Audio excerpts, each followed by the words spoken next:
तो आज मैं आप लोगों से जिस बारे में बात करना चाहता हूं वह है रीलॉन्च। ठीक, कुछ कंपनियों की तरह एक हफ्ते में, एक दिन में बहुत उत्साहित होना चाहिए कि वो हमें क्या देने जा रहे हैं। नई दिशा लेकर आओ, लाओ ऐश मुफारे, वो नई दिशा लेकर आओ, क्योंकि हम समझते हैं कि वह क्या कर रहे हैं। आप सभी यहाँ हैं क्योंकि आप एक बेहतर जीवन चाहते हैं। आप सभी यहाँ हैं क्योंकि हम चाहते हैं कि दुनिया बदले। हम एक ऐसी कंपनी है जो दुनिया को बदलने जा रही है और मुझे फर्क नहीं। माफ कीजिए उसके लिए उस पर। और जैसा कि क्रिस ने कहा, आप जानते हैं मैं इस व्यवसाय में बहुत लंबे समय से हूं और लोग सवाल करते हैं मैं अभी भी यहां क्यों हूं। क्यों? क्योंकि मैं विश्वास करता हूं और यही सच्चाई है। मैं यहां जो हासिल करने की कोशिश की जा रही है उस पर विश्वास करता हूं और मैं हमारे सीईओ पर खुद व्यवसाय से भी ज्यादा विश्वास करता हूं। मुझे उन पर भरोसा है कि वह मुझसे कहीं अधिक जानते हैं और यही असल वजह है कि मैंने शुरू में इस व्यवसाय को ज्वाइन किया था, क्योंकि मैं ऐसे व्यवसाय में रहना चाहता था जो सभी के लिए समझना आसान हो, जो बहुप्रकारी हो, जिसमें ऐसे उत्पाद हों जिन्हें हम बेच सकें, और यही मेरे लिए मूल आकर्षण था। आज मैं आपसे जिस बारे में बात करना चाहता हूं वह यह है कि बहुत से लोगों ने मुझसे पूछा है हमें कुछ बिल्कुल नया करने की जरूरत क्यों है, हम जो हमारे पास है उसी का इस्तेमाल क्यों नहीं कर सकते और उसी के साथ कुछ क्यों नहीं कर सकते। क्योंकि जब हमने पहले ही इतने सारे उत्पादों और सेवाओं को आजमाया या ट्रायल किया है तो कुछ बिल्कुल नया होना कोई मतलब नहीं बनता। हमारे पास एक बहुत अच्छा काम करने वाला इकोसिस्टम है, हमने बहुत सारा विज्ञापन भी किया है। ये सारी बातें मुझसे ये सवाल पूछे गए हैं। तो आज मैं आप लोगों से जिस बारे में बात करना चाहता हूं वह है रीलॉन्च। ठीक है, और असली वजह है कि क्यों व्यवसाय नियमित रूप से रीलॉन्च करते हैं। अब यहां बहुत सारी बातें हैं। अब एक ब्रांड रीलॉन्च या बिल्कुल नया रीलॉन्च एक रणनीतिक प्रक्रिया है जो कंपनी के ब्रांड को फिर से गढ़ती है और उसकी स्थिति को इस तरह से बदलती है कि वह बदलते हुए लक्ष्यों, मूल्यों और नए तथा लक्षित बाजारों के अनुरूप हो जाए। अब अगर आप सिर्फ उस एक वाक्य के बारे में सोचें, है ना, चाहे मैं आगे कुछ भी कहूं, अगर आप सिर्फ उन कुछ बातों के बारे में सोचें तो एक बिल्कुल नए व्यवसाय में रीलॉन्च करना बहुत ही समझदारी भरा कदम लगता है। तो चलिए बस उन्हीं कुछ बातों को यहीं ले लेते हैं। अब हम कितने समय से फिलहाल ऑफलाइन हैं? 7 महीने, 8 महीने, पिछले साल सितंबर की शुरुआत से। इस दौरान बहुत कुछ हुआ है। टेक्नोलॉजी ने इस दौरान जबरदस्त तरक्की की है। असल में उससे भी ज्यादा समय हो गया है क्योंकि उससे पहले भी हमें कुछ समस्याएं थीं। लेकिन चलिए बस उसी रुके हुए पल से शुरू करते हैं जब ऐश मुफारेह ने कहा बस अब बहुत हुआ, हम सब कुछ ठीक करेंगे और फिर कुछ अलग करेंगे। क्योंकि फिर से सफल होने के लिए, और मेरी बात मानिए, हम सफल हुए थे। हम सभी ने देखा कि जब हमने पहली बार ओ कनेक्ट के साथ शुरुआत की और दरवाजे खुले तो चीजें कितनी जल्दी हुई। जितने लोग आए, जितने लोगों ने खरीदा, उससे तरह तरह की समस्याएं पैदा हुई। यही सफलता है। इसे फिर से दोहराया जा सकता है, लेकिन यह तभी संभव है जब हम इस नए व्यवसाय का पुनः लॉन्च करें। इस पुनः लॉन्च का एक और पहलू भी है जिसे हमें लागू करना है, और वह है पुराने मॉडल में हुई गलतियां। अब यह जरूरी नहीं था कि हमारे उत्पाद और सेवाएं काम नहीं करती थीं या अपना उद्देश्य पूरा नहीं करती थीं, क्योंकि वे काम करती थीं। हमने उन्हें देखा था, हम उनका उपयोग कर रहे थे। लेकिन हम इसका नया संस्करण बनाकर किसी और चीज की ओर नहीं बढ़ सकते। यह बिल्कुल नया होना चाहिए। यह एक पुनः लॉन्च होना चाहिए ताकि यह सफल हो सके। इसलिए पुनः लॉन्च करने के लिए आपको कई अलग अलग चीजों को शामिल करना पड़ता है। यह एक रात में नहीं होने वाला है, और यही वह जगह है जहां कंपनियां जब रीब्रांडिंग पर विचार करती हैं, वे सोचती हैं कि उन्हें पुनः लॉन्च क्यों करना है, तो उन्हें यह भी ध्यान में रखना होता है कि क्यों। तो ये वे प्रकार के मानदंड हैं जिन्हें आप अपनाना चाहेंगे। यह केवल एक साधारण बदलाव से कहीं आगे जाता है। इसमें ब्रांड के मुख्य तत्वों जैसे विजुअल आइडेंटिटी, संदेश और ग्राहक अनुभवों का पूरी तरह से पुनर्मूल्यांकन शामिल होता है। अब मुझे लगता है कि हम सभी सहमत होंगे कि हमने ऑन पैसिव के साथ ब्रांड को सही तरीके से चुना। मुझे लगता है कि यह निश्चित रूप से कुछ ऐसा था जो हमारे होने को दर्शाता था। यह कुछ अनोखा था, यह कुछ ऐसा था जिसे हमने पहचाना।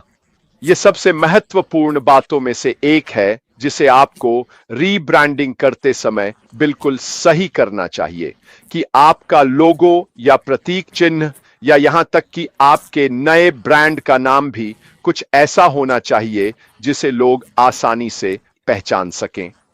हम इसका क्या मतलब समझते हैं? अगर आप मैकडॉनल्ड्स कहते हैं तो आप अपने आप क्या सोचते हैं?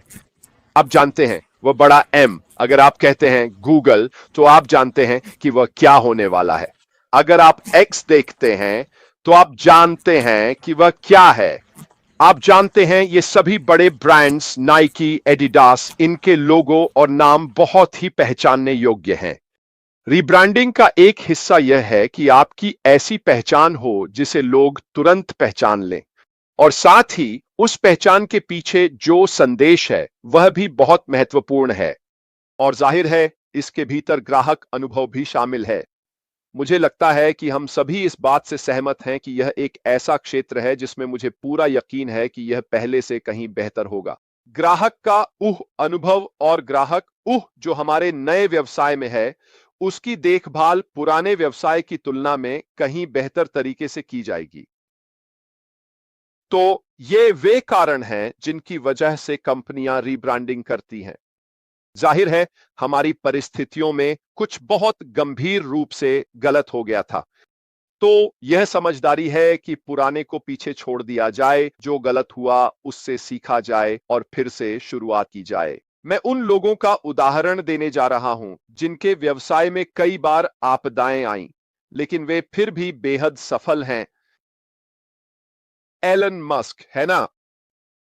इस आदमी को जितनी बार झटके और असफलताएं मिली हैं, उतनी किसी और व्यवसायी को मैंने नहीं देखा। तो मेरा सवाल है, वह दुनिया के सबसे अमीर आदमी क्यों हैं? इसका कारण यह है कि वह सीमाओं को आगे बढ़ाते हैं। वह वे काम करते हैं जिन्हें लोग असंभव मानते हैं। वह इसे अपना लक्ष्य बना लेते हैं कि वे वह कर दिखाए जो दूसरों को असंभव लगता है। इसी वजह से वह इतने सफल हुए हैं, लेकिन इसके साथ साथ असफलताओं का दूसरा पहलू भी आता है। ऐसी एक असफलता उन्हें पिछले हफ्ते ही मिली थी। उनके साथ कई बार ऐसा हुआ है और भी बहुत कुछ। लेकिन जब वह सही कर लेते हैं तभी असली बड़ी कमाई शुरू होती है, और यही वजह है कि वह दुनिया के सबसे अमीर आदमी हैं, क्योंकि कई कोशिशों के बाद उन्होंने आखिरकार सही कर दिखाया। क्योंकि यह सब कुछ इतना नया, इतना क्रांतिकारी और दूसरों से बहुत आगे है कि कोई और इसे कर ही नहीं सकता, इसलिए लोग ऐसी सुविधाओं के लिए एलन के पास जाते हैं।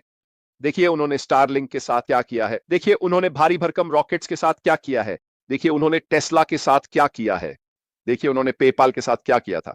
इन सभी चीजों से पता चलता है कि वह एक सफल व्यवसायी हैं। इससे फर्क नहीं पड़ता कि उन्होंने अपने व्यवसाय में इसे इस मुकाम तक लाने के लिए कितनी असफलताएं झेली हैं।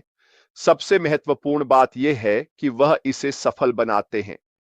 उन्होंने खुद को फिर से ब्रांड किया है।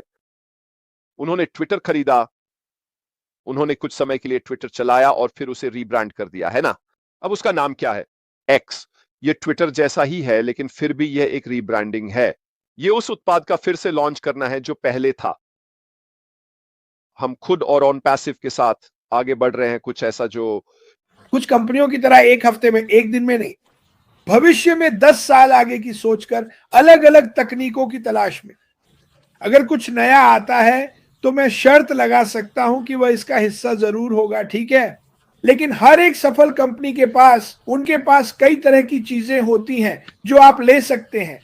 उनके पास कई रंगों के विकल्प होते हैं। वे आपको कई विकल्प देते हैं। ऐश मुफारेह ने हमें कई विकल्प दिए हैं। हमारे पास जो कुछ भी है वह बहुत शक्तिशाली होगा। इसमें रंग होंगे, इसमें परफेक्ट ट्रांसमिशन होगा, परफेक्ट मोटर होगी, चाहे वो सोलर हो, इलेक्ट्रिक हो, कौन जानता है ऐश मुफारे के पास ये होगा और वह लोगों को विकल्प देंगे। सबसे बड़ा विकल्प, क्या आप इसका हिस्सा बनना चाहते हैं? क्या आप इसका हिस्सा बनना चाहते हैं? क्या आप इसमें शामिल होना चाहते हैं, या फिर आप इसे मिस कर देंगे और देखेंगे कि मैं और रेड इसका फायदा उठा रहे हैं और आप सब इसे देखते हुए सोचेंगे और सुनो मैंने ये किया है। ये है जो आप कहने वाले हैं बिना गाली दिए, हे भगवान मुझे पता था कि मुझे इसमें शामिल होना चाहिए था, इन लोगों को देखो मुझे करना चाहिए था, मैं तो उन्होंने मुझे इसके बारे में 4 साल पहले 8 साल पहले बताया था और मैंने इसे मिस कर दिया। इसे मिस मत करो।